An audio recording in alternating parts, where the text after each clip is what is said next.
Teresa Colom serà la pregonera d'enguany a la Festa Major de la Seu d'Urgell.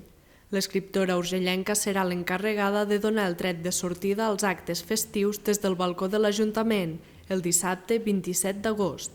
Colom ha publicat diferents poemaris, un llibre de relats i una novel·la. Fa poc ha estat nomenada directora de la Fundació Ramon Llull. Recordo el pregó de les festes de Sant Sebastià que va fer la Teresa Colom fa uns anys i la veritat ja va ser una mostra d'algú que domina les paraules i les lletres i va ser tot un plaer. Per tant, molt contents de tenir aquesta pregonera.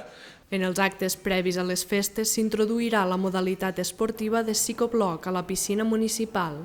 Enguany també s'organitzen dues propostes teatrals al pati de la Biblioteca de Sant Agustí, entre altres novetats. Hi ha un taller de salsa i batxata al Camp del Codina organitzat per Salseu i la Biblioteca de Sant Agustí, més concretament al pati de la biblioteca, serà l'escenari de dues propostes teatrals a càrrec de l'Escola de Teatre de la Seu i de la companyia La Fanga Escènica. Finalment, la Festa Major comptarà amb el retorn dels concerts a l'Espai Casetes.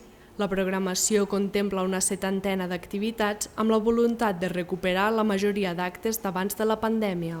Per tornar a gaudir, com sempre, d'una festa major exitosa i d'una festa major on ens retrobem amb els nostres i aquest any amb més ganes que mai. Dissabte a la tarda, abans del pregó, es farà el lliurament de la bandera de la ciutat a les diferents entitats esportives.